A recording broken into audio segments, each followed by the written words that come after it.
Hi students, so நம்ம last classல வந்து 5th chapter start பண்ணோம். என்ன chapter அப்படின்னா magnetism and electromagnetism. So last classல வந்து magnetic fieldல என்ன, magnetic field lineனா என்ன, magnetic fluxனா என்ன, densityனா என்ன and properties of magnetic line of forces அதோட properties எல்லாமே பார்த்தோம். இன்னைக்கு கிளாஸ்ல என்ன பார்க்க போறோம்னா magnetic effect of current. Okay, magnetic effect of current அதை தான் இன்றைக்கி பார்க்க போகிறோம். நெக்ஸ்ட்டு அதோட கண்டினியூஷனாக force on a current carrying conductor in a magnetic field. ஒரு மேக்னெட்டிக் ஃபீல்டில் இருக்கக்கூடிய கரண்ட் கேரிங் கண்டக்டரில் ஃபோர்ஸ் எப்படி இருக்குதுன்னு பார்க்குறோம். ஸோ இன்றைக்கி இந்த ரெண்டு டாபிக் தான் பார்க்க போகிறோம். So page number 54, magnetic effect of current. It was on 21st April 1820, Hans Christian Ørsted, a Danish physicist, was giving a lecture. So வந்துட்டு 21st April 1820 வந்துட்டு ஹான்ஸ் கிறிஸ்டன் அப்படிங்கிற ஒரு டேனிஷ், இவர் வந்துட்டு டேனிஷ் பீப்புள், இவர் வந்துட்டு ஃபிசிக்ஸ் படித்தவர், அவர் வந்துட்டு லெக்சர் கொடுத்துட்ருக்காரு. He was demonstrating electrical circuits in the class. So கிளாஸில் எதை பற்றி சொல்லிகிட்ருக்காரு, எலக்ட்ரிக்கல் சர்க்கியூட்டை பற்றி சொல்கிறாரு. He had to often switch on and off the circuit during the lecture. So அந்த லெக்சர் டைமில் அவர் வந்துட்டு என்ன பண்ணுறாருன்னா அந்த சர்க்கியூட்டை வந்துட்டு ஆன் பண்ணி ஆஃப் பண்ணுறாரு.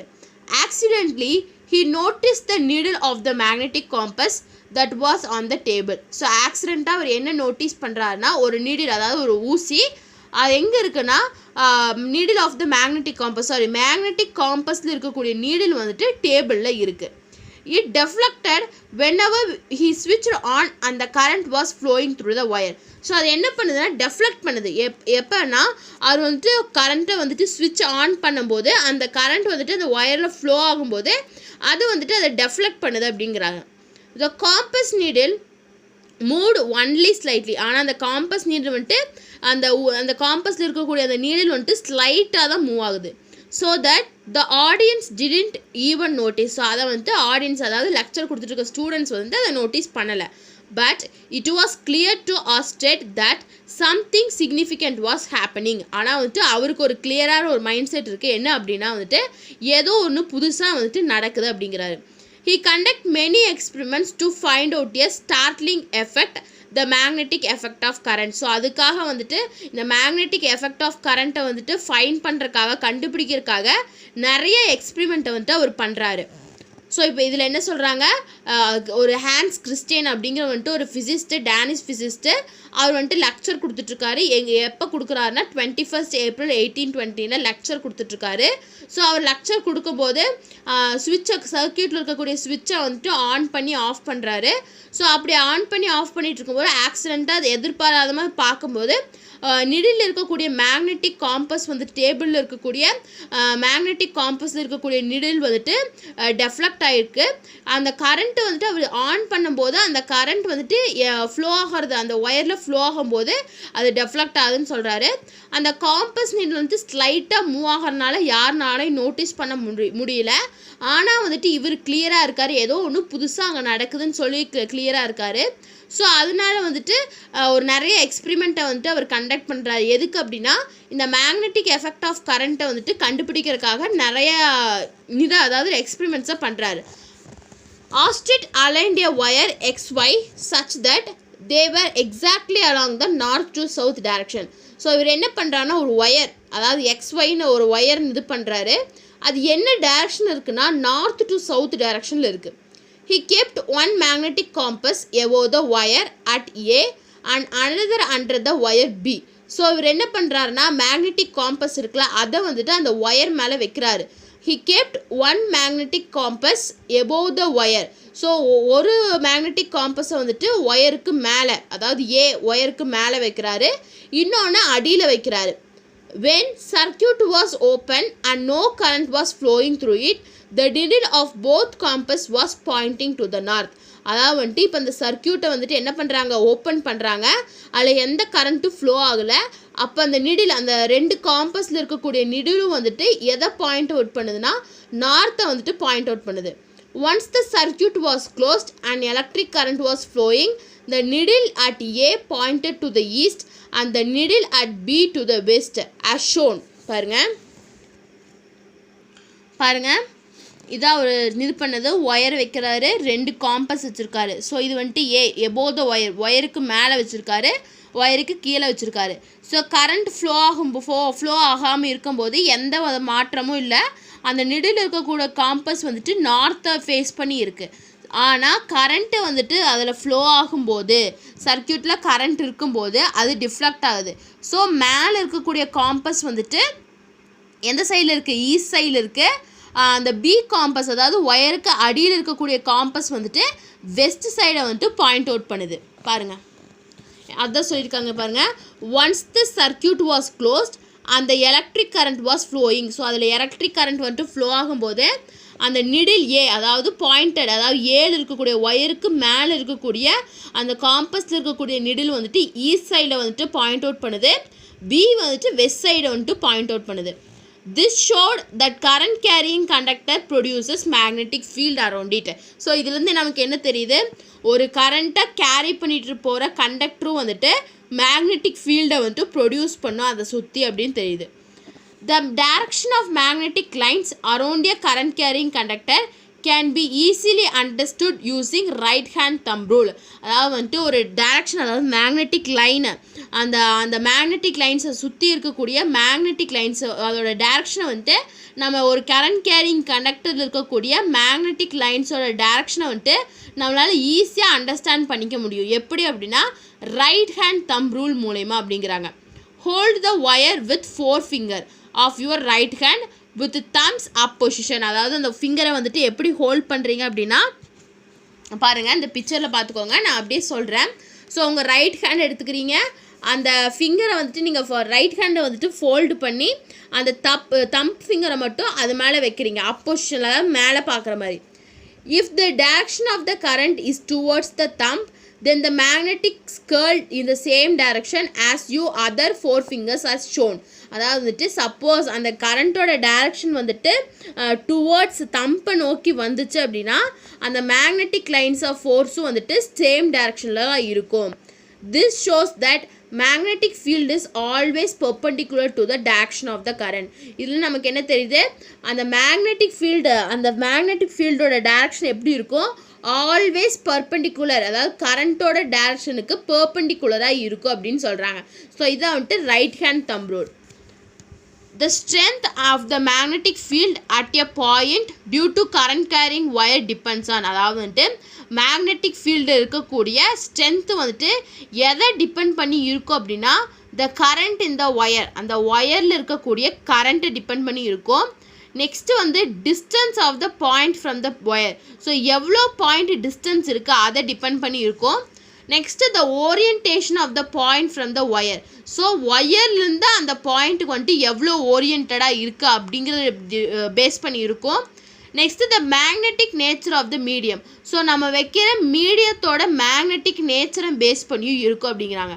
ஸோ ஒரு பாயிண்ட், அதாவது கரண்ட் கேரிங் ஒயரில் வந்துட்டு இருக்கக்கூடிய மேக்னெட்டிக் ஃபீல்டோட ஸ்ட்ரென்த்து வந்துட்டு எதை பேஸ் பண்ணி இருக்குன்னா 4 பேஸ் பண்ணி இருக்கும்.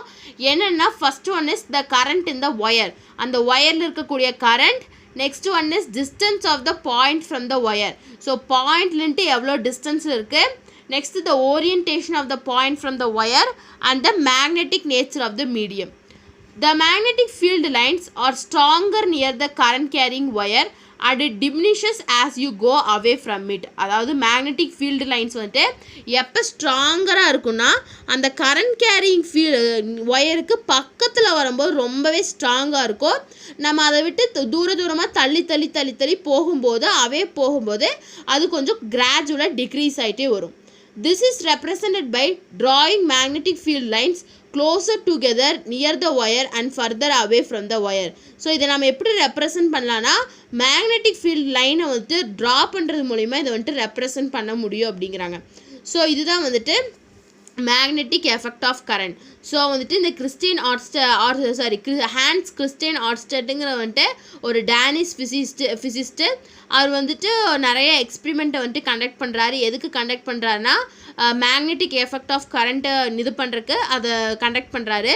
ஸோ ஃபஸ்ட்டு வந்துட்டு ஒரு ஒயர் எடுத்துக்கிறாரு. ஸோ அந்த ஒயருக்கு மேலே வந்துட்டு ஒரு காம்பஸ் வைக்கிறாரு, அந்த ஒயருக்கு கீழே வந்துட்டு இன்னொரு காம்பஸ் வைக்கிறாரு. அதாவது கரண்ட் வந்துட்டு இல்லாதப்ப அந்த காம்பஸில் இருக்கக்கூடிய நீடில் வந்துட்டு எந்த வித டெஃப்ளெக்ஷனையும் காட்டல, அது நார்த்தை ஃபேஸ் பண்ணி தான் இருக்குது. கரண்ட் வந்துட்டு ஒரு சர்க்கியூட்டில் வரும்போது அந்த அந்த காம்பஸில் இருக்கக்கூடிய நிடிலில் வந்துட்டு ஒயருக்கு மேலே இருக்கக்கூடிய காம்பஸில் இருக்கக்கூடிய நிடில் வந்துட்டு ஈஸ்ட் சைடை ஃபேஸ் பண்ணுது, ஒயருக்கு கீழே இருக்கக்கூடிய காம்பஸில் இருக்கக்கூடிய நிடில் வந்துட்டு வெஸ்ட் சைடை ஃபேஸ் பண்ணுது. ஸோ இதுலேருந்து நமக்கு என்ன தெரியுதுன்னா, கரண்ட் கேரியிங் கண்டக்டரும் வந்துட்டு மேக்னெட்டிக் ஃபீல்டை ப்ரொடியூஸ் பண்ணும் அதை சுற்றி அப்படிங்கிறது தெரியுது. ஸோ இதான் வந்துட்டு இந்த magnetic effect of current. So இந்த அதுக்கப்புறம் வந்துட்டு ரைட் ஹேண்ட் தம் ரூல் பார்த்தோம். நெக்ஸ்ட்டு வந்துட்டு ஒரு மேக்னெட்டிக் ஃபீல்டு, அதாவது ஒரு கரண்ட் கேரிங் ஒயர் வந்துட்டு அதில் இருக்கக்கூடிய மேக்னெட்டிக் ஃபீல்டு ஸ்ட்ரென்த்து வந்து எதை டிபெண்ட் பண்ணி இருக்குன்னா 4 ஃபேக்டர்ஸ் டிபெண்ட் பண்ணி இருக்கும். அதாவது the current in the wire, distance of the point from the wire, the orientation of the point from the wire and magnetic nature of the medium.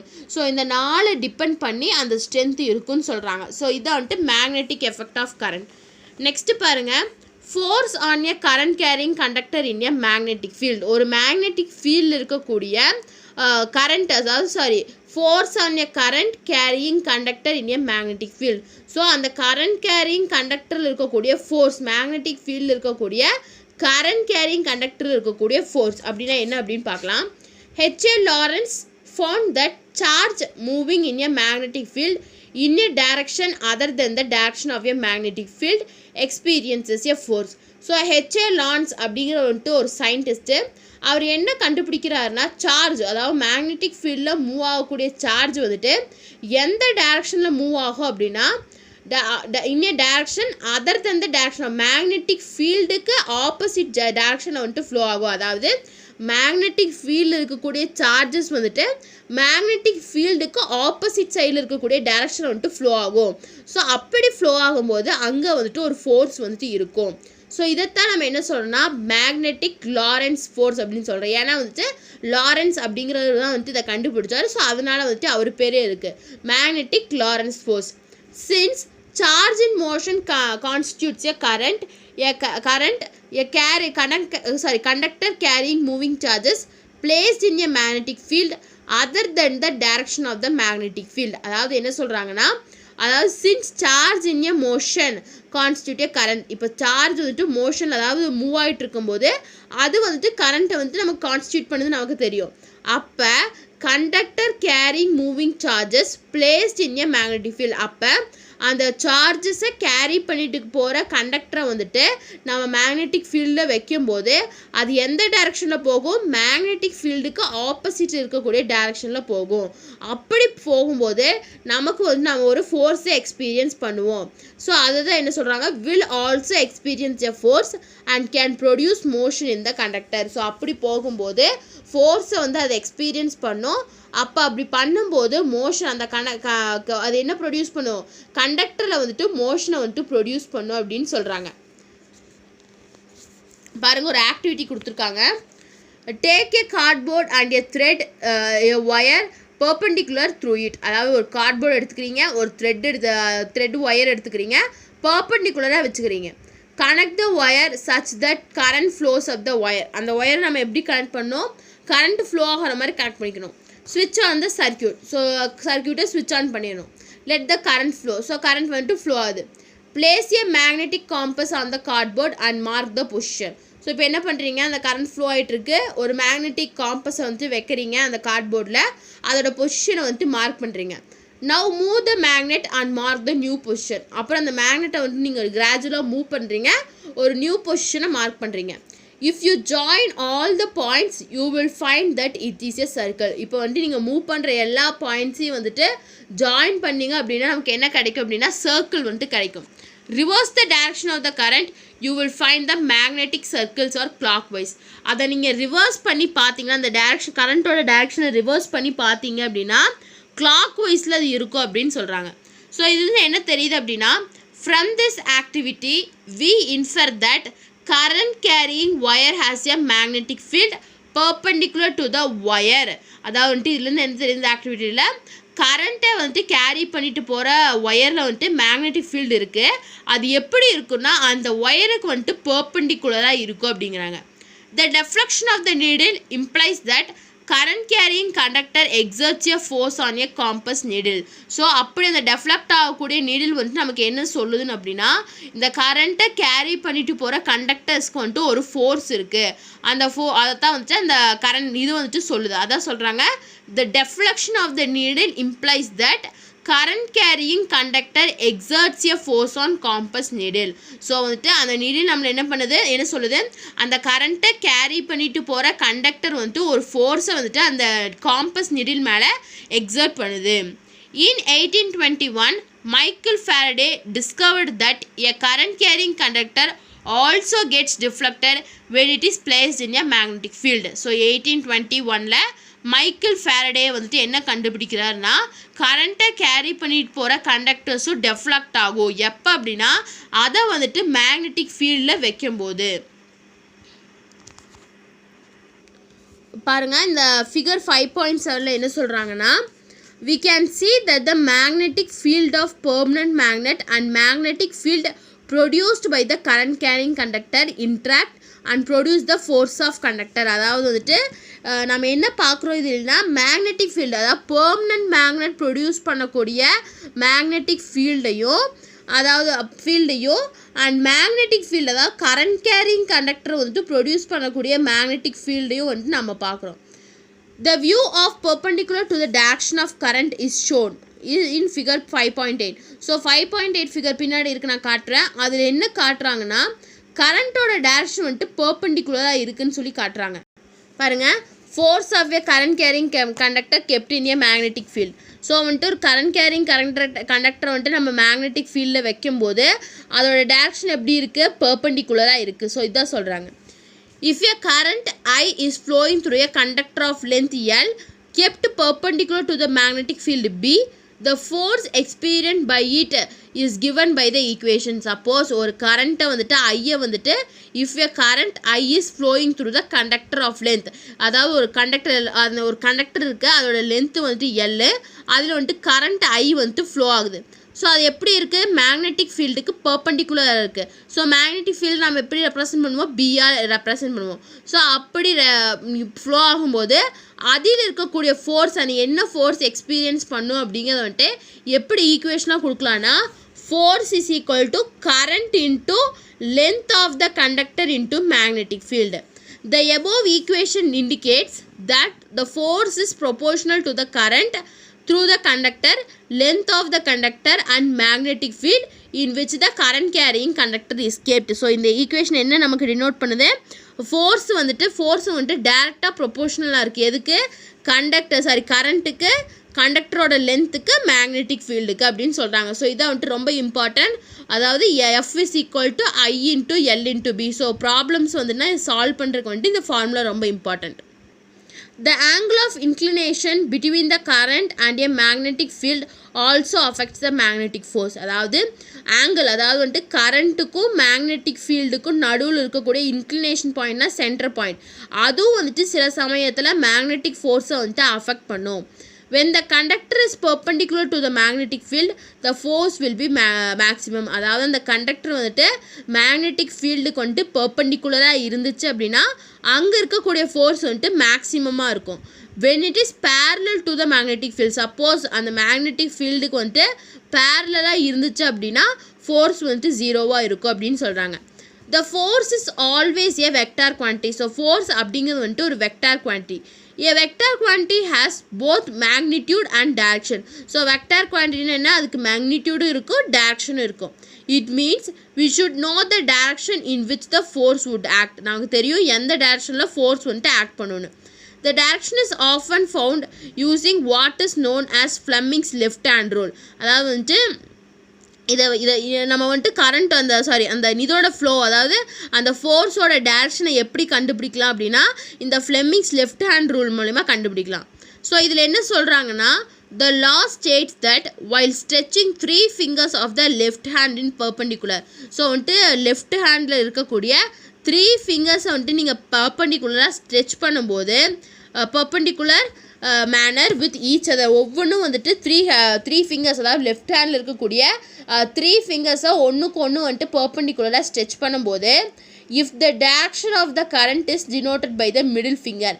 நம்மளோட middle finger, அதாவது left ஹேண்டில் இருக்கக்கூடிய middle finger வந்துட்டு கரண்ட்டோட டைரக்ஷனை வந்துட்டு depend பண்ணும். Next வந்துட்டு அந்த second finger is for the direction of the magnetic field. அந்த செகண்ட் ஃபிங்கர் என்ன, லெஃப்ட் ஹேண்டில் இருக்கக்கூடிய செகண்ட் ஃபிங்கர் மேக்னெட்டிக் ஃபீல்டோட டைரக்ஷனை டினோட் பண்ணும். Then the thumb of the left hand denotes the direction of the force of movement of the conductor. So நம்மளோட தம் finger எதை denote பண்ணுது, கரண்ட் அந்த ஃபோர்ஸோட டேரக்ஷனை வந்துட்டு டினோட் பண்ணுதுங்கிறாங்க. ஸோ இதை வந்துட்டு 5.9 கொடுத்துருக்காங்க பாருங்கள். அதாவது லெஃப்ட் ஹேண்டில் இருக்கக்கூடிய தம் finger, four finger, middle finger. So தம் ஃபிங்கர் எதை இது பண்ணுது, அந்த ஃபோர்ஸை வந்துட்டு ஃபோர்ஸோட டேரக்ஷனை வந்துட்டு டினோட் பண்ணுது. ஃபோர் ஃபிங்கர் என்ன பண்ணுது பாருங்கள், ஃபோர் ஃபிங்கர் என்ன பண்ணுது, ஃபீல்டு, அந்த மேக்னெட்டிக் ஃபீல்டு நார்த் டைரக்ஷனாக சவுத் டைரக்ஷனாக இது பண்ணுது. நெக்ஸ்ட்டு செகண்ட் ஃபிங்கர் என்ன பண்ணுது, அந்த கரண்ட் வந்துட்டு எந்த இதில் அந்த கரண்ட்டோட டைரக்ஷன் என்னன்னு சொல்லுது, அதான் சொல்கிறாங்க. If the direction of the current is denoted by middle finger. So middle finger வந்துட்டு கரண்ட்டோட டைரக்ஷனை டினோட் பண்ணுது. செகண்ட் ஃபிங்கர் வந்துட்டு மேக்னெட்டிக் ஃபீல்டோட டைரக்ஷனை சொல்லுது. அண்டு தம்பு வந்துட்டு என்ன டினோட் பண்ணுது, டைரக்ஷன் ஆஃப் ஃபோர்ஸ், அந்த ஃபோர்ஸோட டைரக்ஷன் வந்துட்டு டினோட் பண்ணுதுன்னு சொல்கிறாங்க. ஸோ இதான் வந்துட்டு Fleming's left hand rule. So அதில் வந்துட்டு ரைட் ஹேண்ட் ரூல் பார்த்தோம், இதில் லெஃப்ட் ஹேண்ட் ரூல் பார்த்தோம். ஸோ இன்றைக்கி கிளாஸ் நம்ம இதோட ஸ்டாப் பண்ணலாம். ஸோ நெக்ஸ்ட் கிளாஸில் வந்துட்டு force on parallel current carrying conductors வந்துட்டு நெக்ஸ்ட் கிளாஸில் பார்க்கலாம். ஸோ உங்களுக்கு இந்த கிளாஸில் ஏதாச்சும் டவுட் இருந்தால் கமெண்ட் பண்ணுங்கள். ஸோ இன்றைக்கி கிளாஸில் 2 முக்கியமான டாபிக்ஸ் பார்த்துருக்கோம். ஸோ ஏதாவது டவுட் இருந்தால் கமெண்ட் பண்ணுங்கள். இந்த வீடியோ கிளாஸ் பிடிச்சிருந்தா லைக் பண்ணுங்கள், ஷேர் பண்ணுங்கள், சப்ஸ்கிரைப் பண்ணுங்கள். தேங்க்யூ.